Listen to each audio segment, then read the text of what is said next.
కోస్గి మున్సిపాలిటీలో 6వ వార్డు నుంచి పోటీ చేస్తున్నటువంటి మా నరసింహన్న అన్న వాళ్ళ భార్య ఇక్కడ నుంచి కౌన్సిలర్గా పోటీ చేస్తున్నది. ఒకసారి మరి ఎన్నికల ప్రచారం ఏ రకంగా నడుస్తుంది అడిగి తెలుసుకునే ప్రయత్నం చేద్దాం. అన్న నమస్తే. నమస్కారం అండి. ఎట్లా నడుస్తుంది ఈరోజు కోస్గి మున్సిపల్లో మొత్తం మన సీఎం కాన్స్టిట్యూన్సీ కాబట్టి మొత్తం డెవలప్మెంట్ చూసి బ్రహ్మాండంగా ప్రజలందరూ బ్రహ్మరథం పట్టిండ్రు. ఇంకొకటి ఏమిటంటే ముఖ్యంగా ఈరోజు మన కోస్గి మున్సిపాలిటీకి 305 కోట్లు శాంక్షన్ అయినాయి. ఆ నిధులు ఈరోజు అండర్ డ్రైనేజీ మొత్తము మనంటే సీసీ రోడ్లు మొత్తం ఇవన్నీ వేస్తున్నారు. కాబట్టి ప్రజలందరూ ఆల్రెడీ మా కోస్గి మున్సిపాలిటీలో 16 వార్డులు ఉన్నాయి. 16 వార్డులకు 16 వార్డులు అత్యధిక మెజార్టీని తెచ్చి గెలిపిస్తామని ప్రజలు ఆల్రెడీ స్వచ్ఛందంగా ముందరికి వచ్చి చెప్తున్నారు. ఇంకోటి ఏమిటంటే ఈ 10 సంవత్సరాలు మన బీఆర్ఎస్ టీఆర్ఎస్ పాలనలో డబుల్ బెడ్రూమ్ అన్నాడు, డబుల్ బెడ్రూమ్ ఎక్కడ ఇవ్వలేడు. ఈరోజు మన ప్రజాపాలన వచ్చి 2 సంవత్సరాలు అయిపోతుంది. ఈ ప్రజాపాలన ఆల్రెడీ అంతకుముందే మన సీఎం రేవంత్ రెడ్డి సార్ ఏం చెప్పిందంటే ప్రతి గ్రామంలో నేను ఒక ఇందిరమ్మ ఇల్లు ఉంటేనే ఇంటికి వచ్చి ఓటు అడుగుతానే అన్నాడు. అదేవిధంగా మళ్ళీ ఈ ప్రజాపాలన వచ్చి 2 సంవత్సరాలు అవుతుంది. మొన్న మొదటి విడతలు ఆల్రెడీ ఇందిరమ్మ ఇల్లు శాంక్షన్ చేయించిండ్రు, ఆల్రెడీ కట్టుకుంటున్నారు. ఆల్రెడీ కొంతమంది గృహప్రవేశం కూడా చేసుకున్నారు. మళ్ళీ సెకండ్ విడతలో కూడా ఆల్రెడీ ఏప్రిల్లో 2వ విడత కూడా పెడుతున్నారు. ఆల్రెడీ అంతా బ్రహ్మాండంగా అవుతున్నాయి. ఆల్రెడీ చెప్పండి. కోస్గి మన ఆల్రెడీ మన కొడంగల్ కాన్స్టిట్యున్సీలా మొత్తం రోడ్లు ఆల్రెడీ మొత్తం అవుతున్నాయి. ఆల్రెడీ ప్రజలందరూ స్వచ్ఛందంగా వచ్చి మంచిగా ఇది చేస్తున్నారు. మా అవకాశం ధన్యవాదాలు. ఎట్లా నడుస్తుంది అన్న ఎన్నికల ప్రచారం?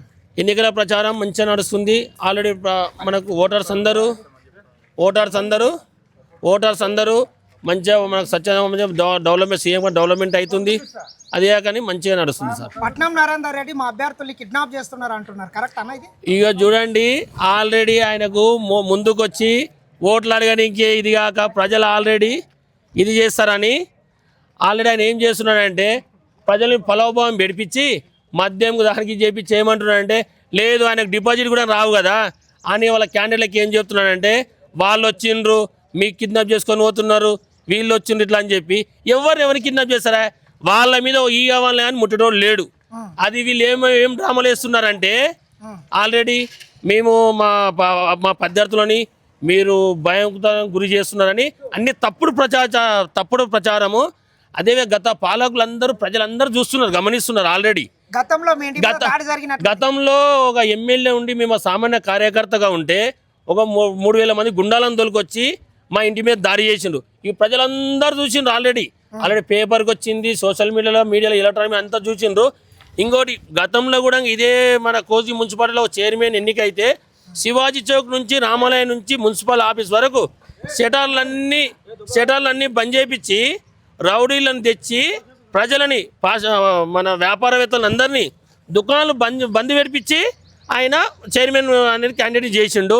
ఈరోజు ప్రజలందరూ మాకు అత్యధిక మెజార్టీతోన 16కు 16 గెలిపించి ఈరోజు మన ప్రజాపాలన మన సీఎం రేవంత్ రెడ్డి సార్కు మా కోస్గి మున్సిపాలిటీ నుంచి రాష్ట్రంలో మొత్తం తెలంగాణ స్టేట్ మొత్తం అన్ని మున్సిపాలిటీలో అత్యధిక మెజార్టీతోనే గెలిచి ఈరోజు బ్రహ్మరథం పడతారని కోరుకుంటున్నాను. అన్న చెప్పండి, ఎట్లా నడుస్తుంది ప్రచారం? బ్రహ్మాండంగా నడుస్తుందండి. తిరుపతి అన్న నాయకత్వంలో, రేవంత్ అన్న నాయకత్వంలో కోస్గి మున్సిపాలిటీని 305 కోట్ల రూపాయలతో డెవలప్మెంట్ చేస్తున్నారండి. ఆల్రెడీ మేము చెప్పేది కాదు, మీరు కళ్ళారా చూడవచ్చు. అండర్ గ్రౌండ్ డ్రైనేజ్ వరకు నడుస్తుంది, వాటర్ పైప్ లైన్ నడుస్తున్నాయి. ఇంకా ఒక నెల 2 నెలలు 3 నెలల మొత్తం కోస్గి మున్సిపాలిటీ మొత్తం ఒక అద్భుతంగా అంటే సిటీని తల్లదనే విధంగా కోస్గి మున్సిపాలిటీ డెవలప్మెంట్ అవుతున్నది. మా రేవంత్ అన్న వచ్చిన తర్వాత అత్యధికంగా ట్రాన్స్ఫార్మర్ లో వోల్టేజ్ సమస్య ఉంటే ప్రతి ఒక్కరికి 2 మూటలు ఉన్న 3 మూటలు ఉన్న ప్రతి ఒక్కరికి ట్రాన్స్ఫార్మర్ శాంక్షన్ చేస్తున్నాడు. ఇంకోటి ఏంటంటే ఒక్కసారి రహదారులు చూడండి మీరు. వెనకటికి కొడంగల్ అంటే వరంగల్ అనేటోళ్ళు. రేవంత్ అన్న వచ్చిన తర్వాత ఇప్పుడు కొడంగల్లో ఒక తెలంగాణ రాష్ట్రం లోపల కొడంగల్ అనే ఒక అద్భుతంగా చేస్తున్నారని చెప్పి ప్రతి ఒక్కరు ఇప్పుడు కొనియాడుతున్నారు అనమాట. ఇప్పుడు ఇంకోటి ఏంటంటే రహదారులు చూడండి, నేషనల్ హైవే చూడండి, అంతర్గత రహదారులు చూడండి, టోటల్ మొత్తం ఎక్కడ చూసినా మీరు చూడండి. మేము చెప్పాల్సిన అవసరం లేదు, మీరు కళ్ళారా చూడండి ఎంత డెవలప్మెంట్ అవుతుంది, ఎంత వర్కులు నడుస్తున్నాయి అనేది. ఇంకోటి ఏంటంటే మేము మా కోస్గి మున్సిపాలిటీ తరఫున అత్యధిక మెజార్టీతో 6వ వార్డు ప్లస్ మొత్తం 16 వార్డులు మేము